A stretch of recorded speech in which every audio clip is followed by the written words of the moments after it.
तो चलिए हम सीखते हैं अनुपात के कुछ बेहतरीन ट्रिक, जिसके माध्यम से आप अनुपात वाले सवाल में बहुत सारे सवाल आते हैं, उसको आराम से बहुत ही कम समय में बहुत ही शॉर्ट ट्रिक से आप क्या कर सकते हैं, सोल्व कर सकते हैं। जैसा कि आप देखे होंगे लिखा है, इस टाइप के बहुत सारे क्वेश्चन होते हैं, आपको टाइप समझना पड़ता है। किसी भी क्वेश्चन का अगर टाइप समझ जाते हैं तो आपको उससे रिलेटेड जो भी क्वेश्चन होंगे आपको बनाने में कभी भी प्रॉब्लम नहीं होगा। अगर आप टाइप नहीं समझेंगे क्वेश्चन को तो आपको हमेशा क्वेश्चन सॉल्व करने में क्या होता है, समस्या होता है। इस टाइप से बहुत सारे क्वेश्चन बनते हैं। अभी आपको एक टाइप बताएंगे, इसी से बहुत सारा क्वेश्चन सेम टाइप होता है, लेकिन क्वेश्चन को लैंग्वेज क्या होता है, अलग अलग लिखा जाता है। उनको सीखेंगे हम किस तरह। जैसे इसमें लिखा है कुल सिक्कों की संख्या 50 है, मतलब टोटल सिक्का जो है, एक आदमी पर्स गया, मतलब उसका पर्स में टोटल सिक्का गिना ना तो 50 था, जिसमें से कि उसको पता है कि कुछ 5 रुपये का सिक्का है और कुछ 10 रुपये का सिक्का है, लेकिन उसको ये भी पता है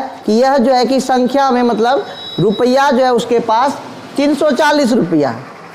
पर्स में उसको क्या क्या याद है कि 50 गो सिक्का है, जिसमें से कुछ 10 टकिया है और कुछ 5 टकिया है, और रुपया कितना है उसके पास 340। तो वो सोच रहा है कि हमारे पास कितना 5 टकिया और कितना 10 टकिया है।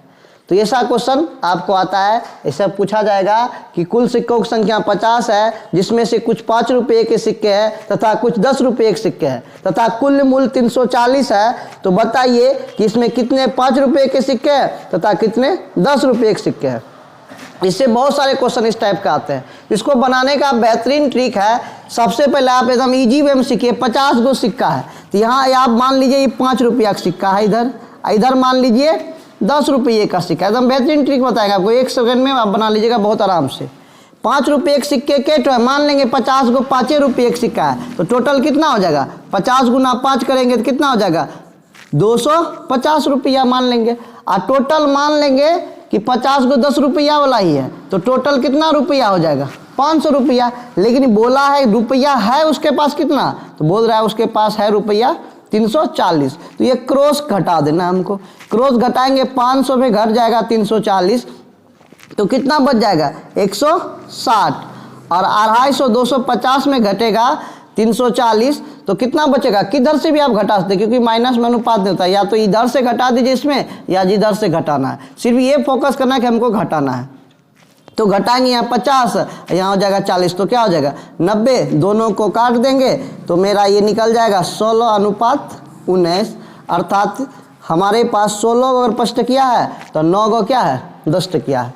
इस तरह आपका अनुपात निकला, लेकिन आपको कुल सिक्के की संख्या दिया है। बहुत सारे एग्जाम में पूछता ये भी है कि बताइए कि 5 रुपये और 10 रुपये के सिक्के के अनुपात क्या है, तो अनुपात पूछेगा तो यही आंसर हो गया। अगर आपको संख्या पूछेगा तो दोनों का अनुपात को जोड़ लेंगे, ये 16 है ये और ये 9 है, 16 9 कितना हो जाएगा 25। तो मान लेंगे 25 इकाई बराबर कितना सिक्का है, जितना सिक्का है उतना लिख देंगे, 25 इकाई बराबर 50 सिक्का है। तो 1 इकाई का मान निकालेंगे तो 50 बटे क्या हो जाएगा 25। अगर हमको 10 टकिया निकलना है तो 9 से गुना करेंगे, 5 रुपये के सिक्के निकलना है तो 16 से गुना करेंगे। हम देख लेंगे कौन सा निकलना है, मान लेते हैं 10 रुपये निकलना है तो किससे गुना करेंगे 9 से। तो 25 दूना 50, 9 दूना 18। इस तरह आप बोल सकते हैं कि हमारे पास कितने सिक्के हैं 10 रुपये के 18। अगर पूछेगा 5 रुपये कितने सिक्के हैं तो यहीं किससे गुना कर देंगे, 5 रुपये के पूछेगा तो यहाँ पे किससे गुना कर देंगे 16 से, 2 गुना 16, अर्थात कितना हो जाएगा 32। आप इस तरह से बहुत ही आसानी से क्या कर सकते हैं, सवाल को बना सकते हैं बिना समीकरण पे बैठाए हुए। बहुत ही बेहतरीन ट्रिक होते हैं, इससे बहुत सारे सवाल बनाए जाते हैं। आपको एक चीज़ और सिखा जाता है कि किस रेशियो में मिलाया जाए, अनुपात भी होता है। कोई देखिएगा बिजनेसमैन रहता है, 5 रुपये वाला चावल खरीदेगा, 10 रुपये वाला चावल खरीदेगा और मिक्स करेगा ना तो उसको 9 रुपया 9.5 रुपया में बेच देगा, 9.5 रुपया में बेचेगा और बोलेगा कि देखो हम 10 रुपया वाला केजी चावल बेच रहे हैं। लेकिन उसको समझना पड़ता है किस अनुपात में मिलाना है। वही अनुपात आपको यहाँ निकल जाएगा, किस अनुपात में मिलाएंगे जो कि 9.5 रुपया बेचेंगे। ये सब बहुत टाइप के सवाल होते हैं। तो आपको बेहतरीन ढंग से सिर्फ एक कॉन्सेप्ट समझिएगा ना, तो बोलता है मिक्सिंग करना, एलिजेशन जो होता है, मिक्सिंग करना भी एक कला है। अब उसमें आप खराब मिक्सिंग कर दीजिएगा तो भी नहीं मतलब आपका सेल होता है। तो वो भी उस तरह से आप क्या कर सकते हैं, सवाल को बना सकते हैं। इसी में एक अलग टाइप आता है, हाँ यही टाइप आपको सिखाते हैं कि कभी कभी पूछता है क्या इसमें होता क्या है, इसी टाइप का सेम क्वेश्चन रहेगा, आपको समझाते हैं बनाने के लिए उसको। इसको आप इस तरह से बना सकते हैं। कभी कभी ऐसा ही क्वेश्चन पूछता है, ऐसा ही टाइप का होता है, लेकिन उसमें लैंग्वेज कुछ भी कहे, लेकिन मैटर यही रहेगा। क्या पूछता है, एक बच्चा मान के लिए SSC अभी GD का एग्जाम है, उसका सिलेबस कर दिया है 80 क्वेश्चन पूछा जाएगा।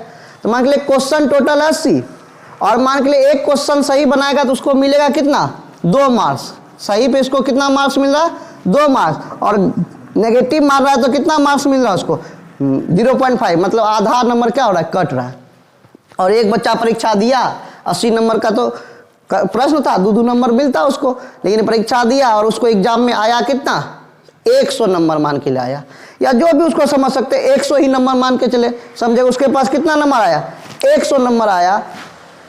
तो बताइए उसने कितना सही प्रश्न बनाया और कितना गलत। ये भी क्वेश्चन बार बार आता है कि समझ लीजिए फिर से क्वेश्चन, एक विद्यार्थी का टोटल क्वेश्चन था, मतलब प्रश्न की संख्या था 80, और सही बनाने पे 2 अंक मिल रहा था, गलत बनाने पे 0.5 अर्थात आधा नंबर कट रहा था, और उसने एग्जाम में लाए कितना नंबर, 100 नंबर। तो बताइए उसने कितना सही बनाया और कितना गलत। तो फिर सेम प्रोसेस देखेंगे, 80 मानेंगे, यहाँ पहले लिख देंगे सही, और यहाँ क्या लिख देंगे, गलत। 80 को सही है बनाता तो उसको नंबर कितना मिलता है, 160।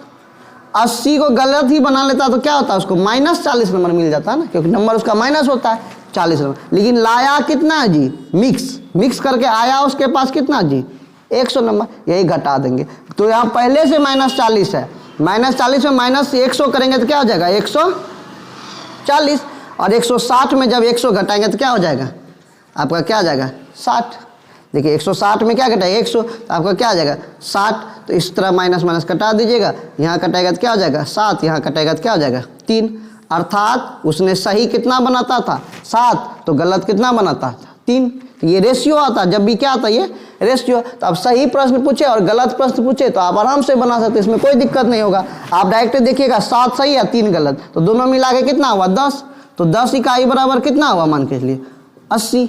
एक इकाई का निकलना है तो क्या करेंगे, 80/10, तो कटा देंगे 8। अगर हमको सही का निकलना है तो 7 से गुना करेंगे, गलत का निकलना है तो 3 से गुना करेंगे। आप इसको देख सकते हैं, किसका निकलना मान के लिए, गलत का, तो गलत का 3 से गुना करेंगे तो कितना हो जाएगा, 8 या 24। और सही का निकलना होगा तो किससे गुना करेंगे, 8 गुना 7, 8 7 56।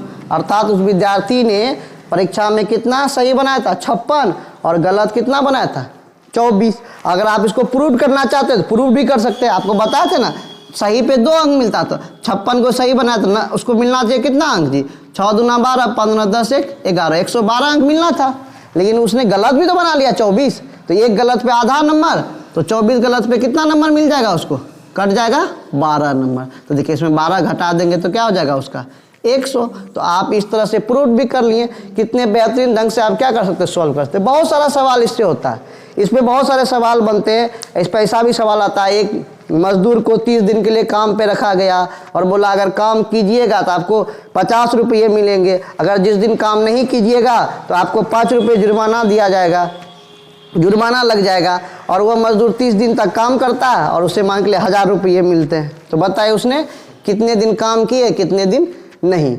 इस टाइप के बहुत क्वेश्चन है जो कि आप इस मेथड से बहुत ही इजीली बिना समीकरण में बनाए हुए बना सकते हैं। बस 2-4 बार इसको सिर्फ प्रैक्टिस करना है। इसमें बहुत तरह का प्रश्न पूछा जाता है, सिर्फ कभी कभी अनुपात ही पूछेगा, कितना अनुपात, किस अनुपात में है, सही गलत किस अनुपात में है, तो 7:3। संख्या पूछेगा तो यहाँ बना देंगे। इस तरह से आप बेहतरीन ढंग से सवाल को बना सकते हैं।